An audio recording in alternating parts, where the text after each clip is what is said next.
Okay,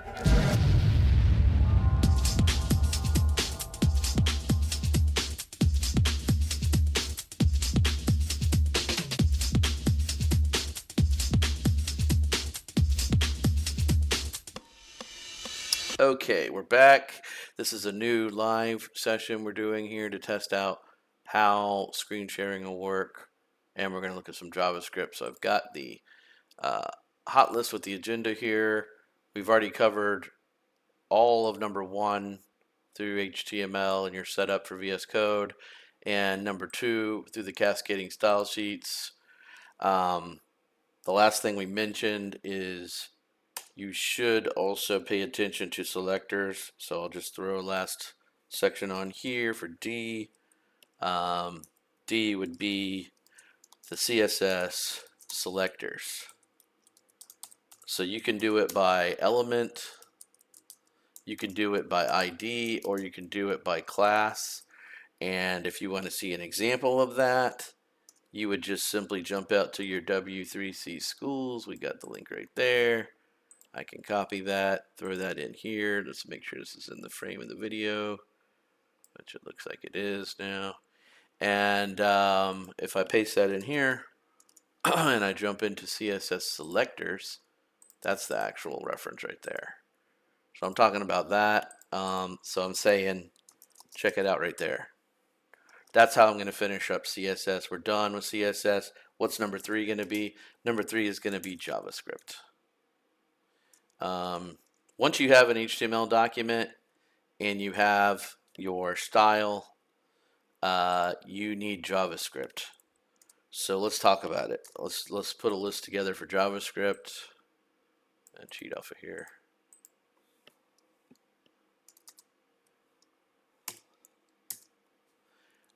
What's it going to be? What is JavaScript?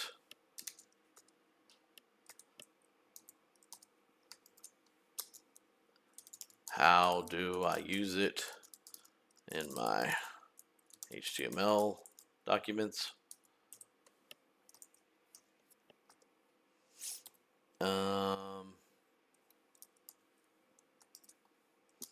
The DOM, that's also a term. Let's add that to the terms real quick before I forget. This is something that needs to get defined eventually. DOM definitely needs to be defined.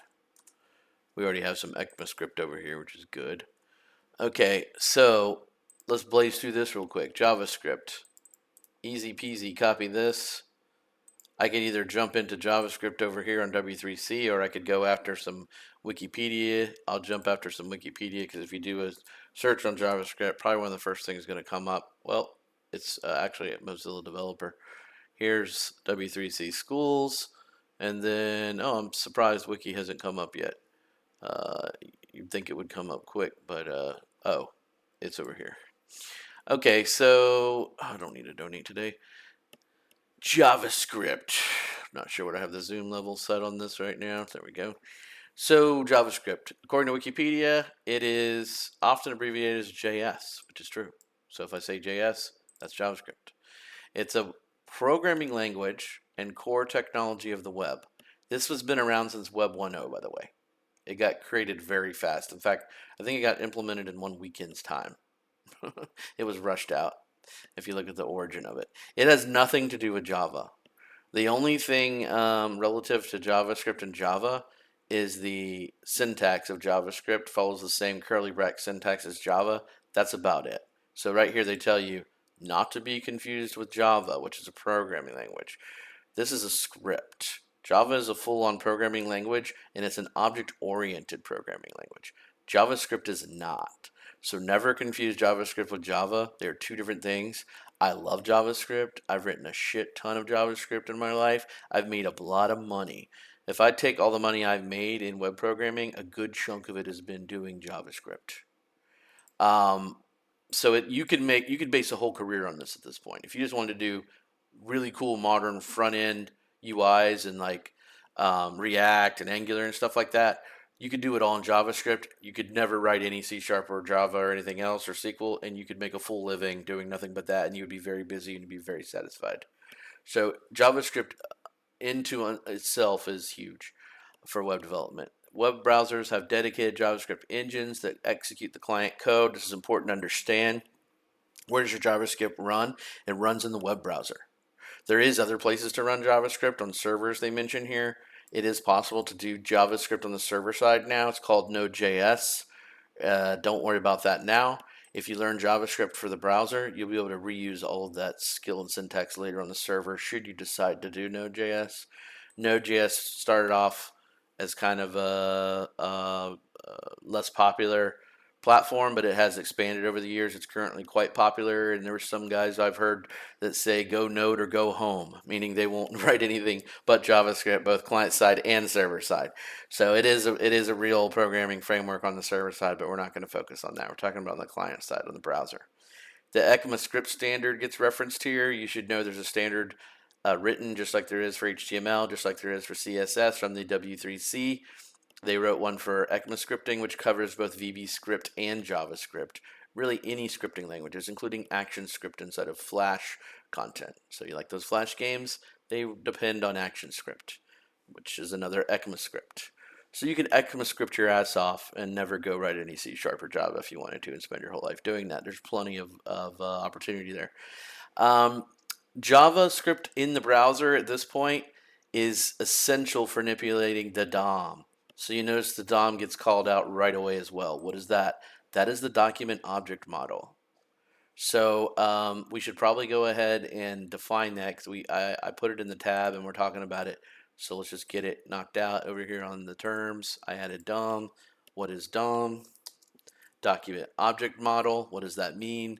That means when you load an HTML document into your browser, you're loading a DOM. You have a document, which is called .html. In some of your sites, you might have an index.html or default.html. That's the parent, that's the starting DOM. But as soon as you click about and go to an about.html document, for example, you're starting over at a new document. Document's the parent in about on that page, just like it was on the home page. And underneath it, it's going to have an HTML root element. So did the home page. So if I'm in about right now, about.html, that's a document. It's got an HTML section. That's the root element. This is all hierarchy underneath of that. You can't have a head without an HTML. You can't have a body without a HTML. So it starts with HTML, the DOM, and then it crawls down the hierarchy. Head, body, title is going to be in the head, right? Not in the body. H1 is going to be in the body, right? Not in the head. This all has a hierarchy. And since it does, we can represent each of these as objects. So in the DOM, this document's an object. This HTML is an object. This head's an object. This body's an object. The body's children might be an H1 or an A. What's the A element represent in an HTML document? The anchor element. What would you use A for?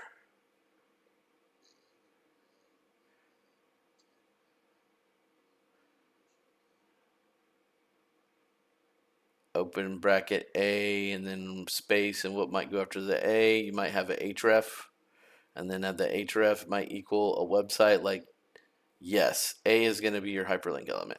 That's a child too. So the body might have an H1, which is a child. I might have an A, which is a link, which is a child.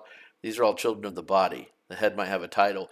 You can programmatically navigate this object hierarchy using JavaScript. That's the whole point of pointing the DOM out. There's also events that we can build into the DOM. So we can say, like, when the document's loaded, we can have an event that fires for the document being loaded. And then we can have code that fires off during that event.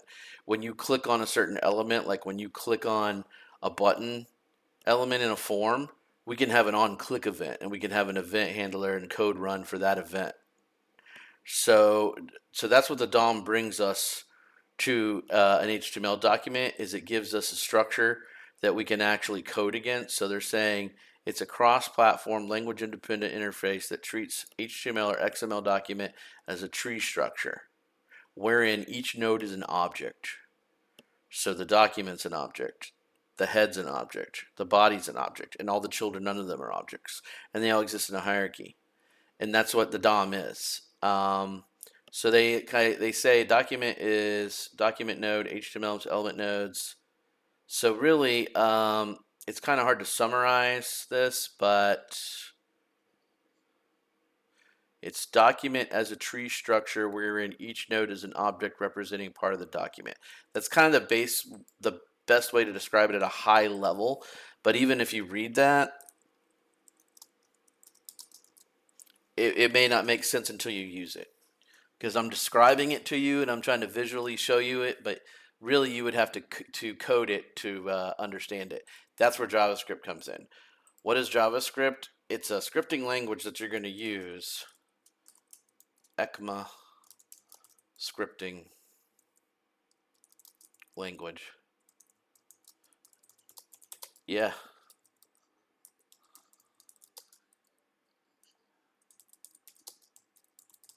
Why don't you try it? Put an H2 before. You want to put an H2 in your header of your document?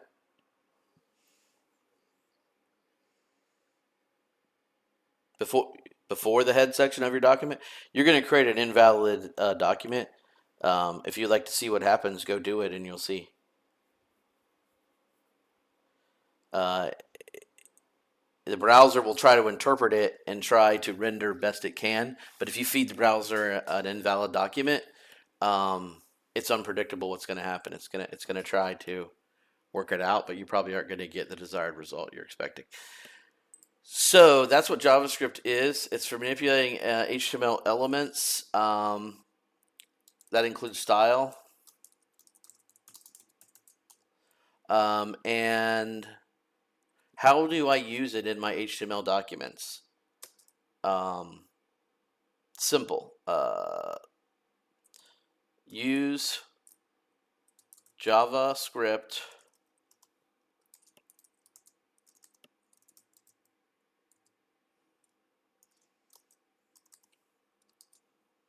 open JavaScript, close, look familiar.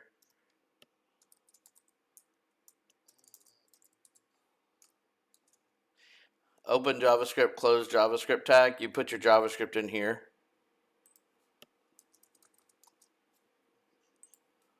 And also, that's how you use it. Also, you can reference a external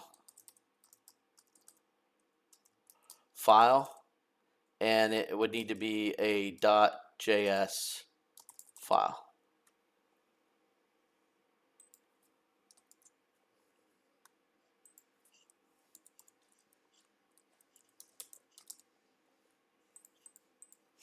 Now, when you're using JavaScript this way, you're going to want to use it to manipulate the DOM. So I have the DOM listed here on C, and I'll just say use JavaScript to manipulate the elements in your DOM. Those would be HTML elements, of course. We'll say elements and their style in your DOM. So once you realize that's what JavaScript's for, it's going to become very powerful because it's going to start turning your HTML elements into objects. Their properties, which you've already been setting either as attributes on the elements themselves or via style, you're going to start to realize all the properties are also programmable. It's JavaScript with a DOM transforms HTML and CSS into a programmable model. And it mimics object-oriented programming models. So if you learn JavaScript to manipulate HTML and CSS in the DOM, you essentially are completing the whole programmer path, the whole paradigm. You get good at this, you can switch later on to writing C# or writing Java, and you'll have a logic set. You'll already have object-oriented language and technique and experience because you will talk to these DOM objects as objects with properties, with events, with methods, and that's what we do in object-oriented programming. So this is all based on that. It's a reflection of object-oriented programming, but it's watered down into a scripting language. And it's very powerful, and it's been around forever, and it's not going away. Now, the last thing I'm going to put here is a reference to really good stuff. I think I'm doing that. I'm saying that right. By Douglas Crockford. Have you heard me mention Douglas Crockford before? Um, okay, well, I'm such a huge fan of Crockford's that I always recommend this lecture to people. I'm such a huge fan of Crockford's that if we do expand Substack and land over here on Generation Expand, which is mine, my Substack, there's a quote, I think right here before you even go into my Substack on this page. Computer programs are the most complex things that humans make. Douglas Crockford. This is who I'm talking about. Now, you know what else he says? He also says most complex programming language.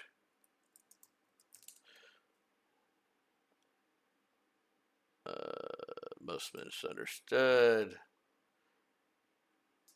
The world's most misunderstood programming language has become the world's most popular programming language. This is one of the things that Crockford says about JavaScript. And so this person's quoting him here at the beginning of this article. Crockford's a genius.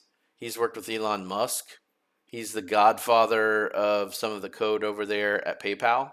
So he knows all there is to know about e-commerce. And he worked right along Musk and his brother at PayPal. And I think Douglas Crockford is still there, whereas Musk has moved on. So this is a very intelligent gentleman to take a note of. Also, there's a great lecture from him. I want to say it's only the good stuff. See if I'll get that right. Oh, the good parts. Okay, so it's this one here. So there's different versions of his lecture. I'll need to find like the right Hi, everybody. really good one, but there's several versions of this that have evolved. There used to be one on Pluralsight. I don't think it's there anymore, or I would direct you directly to Pluralsight. That's where I first saw it, but it used to have a class on Pluralsight with it. But it's a great lecture you should consider taking. So let me see if I can get a good reference here for you. Douglas Crockford, JavaScript, the good parts. So I can get rid of all this and just make D that. I really want you to go take that lecture whenever you have a chance. You don't have to take 100% of it, but take like at least the first half of it until he starts getting into all the complex code examples, because he has theory on coding that he explains in the good parts. He talks about how JavaScript is misunderstood, how it's so popular, how could it possibly be the most popular language on the planet, but also the most misunderstood. And he's right, it is. It's a very powerful language if you understand it, but most people don't. And so most people will never be pro JavaScripters, and they'll never tap the full potential of it, but they can still get a lot out of it. So that's how powerful it is. If you go all the way into it, it's very powerful. And it's super popular. So that makes it a moneymaker. You always want to invest in technology that's popular. You don't want to pigeonhole yourself unless you're specifically going after some niche and you have some clients you're targeting in some niche. So, yeah, I'm going to put that as D. You should follow up with that in your own time. It's a great lecture, and it goes way beyond JavaScript. It goes into something called System 1 and System 2, and everybody has it. Every developer has a System 1 and System 2, and he breaks all that down, and it's really like coding theory, and it really lets you know how programmers think and really what kind of situation you're going to be in as a programmer. So it's a great fundamentals kind of lecture to take as a young programmer should. Um, Now, since I said A, B, and C, let's demo this to prove some of this before we finish this recording up. Let's see, which recording is going. We're 18 minutes. Okay, so let's go ahead and go back to W3C because that's where all the good stuff is right now. And let's go to this tab, JavaScript, because why not? So what do I have this zoom level set at? 110 is probably good. So JavaScript, the world's most popular programming language. Oh, there you go, telling you how popular it is again. It's the programming language of the web. Indeed it is. It's easy to learn. It is. This tutorial will teach you JavaScript from basic to advanced. Let's do this. So they introduce you to JavaScript, and they want to jump into a document.get element by ID. I don't know if this is the best place to start. because they're doing it inline. So let's not start with that one. That's not the best one. The best one is probably going to be with a JavaScript block. So let's see if we can get into one of those. They're doing inline at the very beginning. Okay, here we go. Where to? Where can you use the JavaScript tag? In HTML, JavaScript code is inserted between the script and closed script tags. Try it for yourself. So you see here within this document, they're actually in the body here, and they're putting a script tag. They're saying open script, close script. And then inside of there, they're doing a document.getElementById. They're kind of jumping the gun with that. Yeah, so they're jumping directly into manipulating the inner HTML of demo. Demo is this paragraph tag. So see this paragraph tag has an ID of demo? They're saying document.getElementBy demo and then get the inner HTML of that. They're kind of jumping ahead. This isn't the most simple JavaScript to start with. It might be simpler if we ignore all this right here. I could just comment that out, and then that shouldn't run anymore. Cool, so let's ignore that. A simpler JavaScript starting point would just be an alert to say hello world. So I could just do alert and then open paren, and then I could do quote, quote, close paren, and semicolon is what you use to end a line in JavaScript. You notice they had a semicolon up here. This indicates that's where the line ends. And if I wanted to format this stuff cleaner, you might tab this stuff out, like have this here and this here, and that would just make it a little cleaner. But inside the alert, inside these quotes, I need to put my message, hello world. This would be a better first version of a JavaScript to start with. And if we run that, then notice what happens up here, hello world happens. And it happens right when the page loads. Why does it happen right when the page loads? Because it's just sitting here in a script block ready to run as soon as the page runs. So right when the page goes to run, boom, hello world happens. And that's what's inside this JavaScript right now. So if you wanted to do that as one of your first JavaScript examples, I'll share a copy of this video with you later. You can follow it. Now, there's other things we can do besides alert and hello world, right? We could start manipulating the HTML document that we're in, which is what they were doing in this demo. So let me arrange this to make it a little cleaner. I'm going to take this paragraph tag and I'm going to move it down below the JavaScript. In fact, this isn't even the ideal place for this script block. You can do it in the body. The real ideal place for this would be in the head. So this doesn't even have a head, so I'm going to give it one. Open head, close head.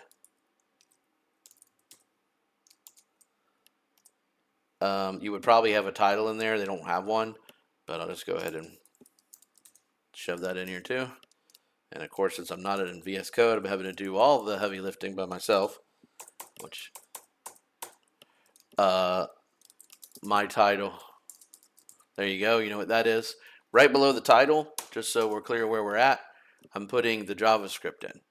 So if I want to have that tabbed out to be readable, I would do that, I would do that, and I would do this.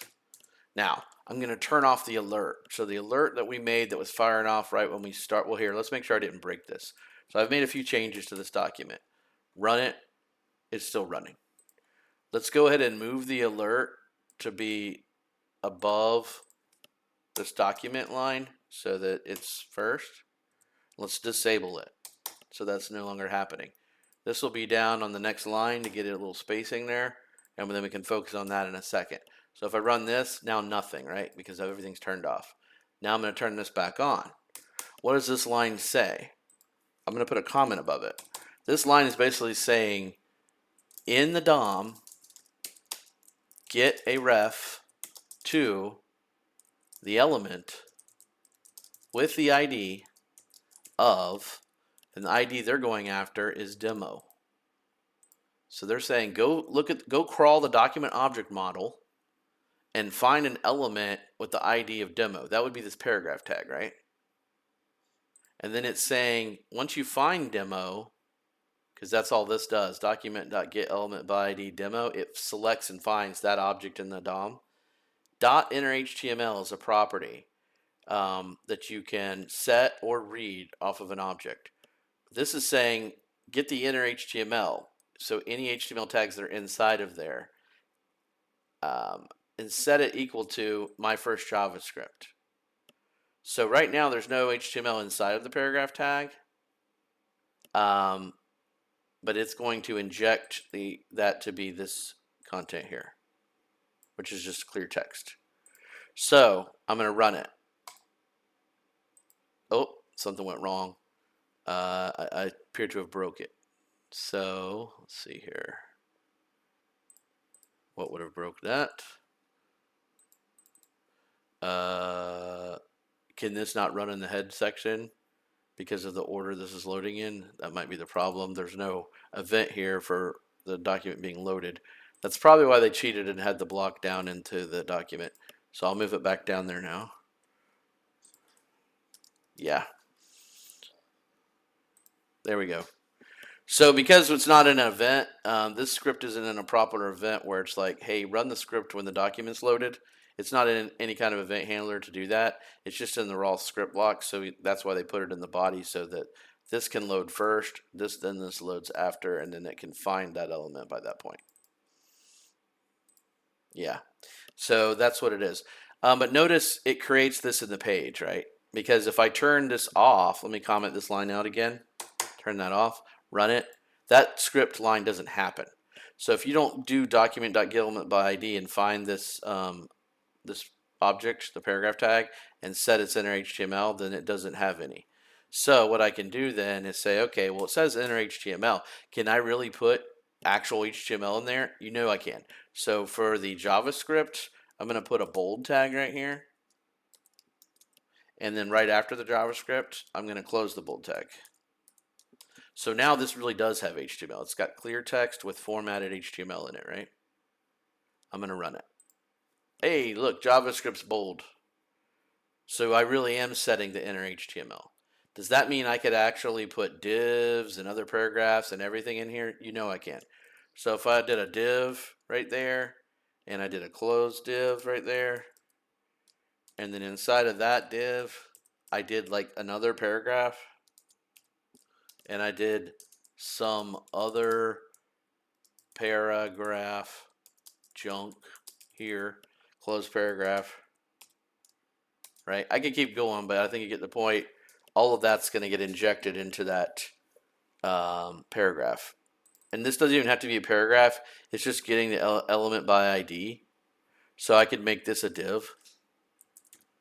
It doesn't need to be a paragraph. It's just any object in the DOM, and run it, and the same thing is going to happen. Does that make sense? If I wanted to make junk in italics, I would just add that HTML to this content, right? And then if I ran it again, things are changing. Junk's now italicized in there.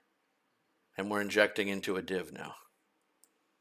This is a good simple example of JavaScript getting it running. There's a hello world alert in here. We could let that run too, and the experience would look like this. Oh, hello world. And then it still injects all this. You see? This is JavaScript and very simple DOM manipulation. And this is a 28-minute video, and we have recorded it in a Teams meeting while I'm sharing my screen. So just to prove all that in this video, I'm going to stop sharing while the recording is still going. You should no longer see my screen being shared, but the meeting hasn't ended yet. I'm now going to end the recording. I'm going to stop it now.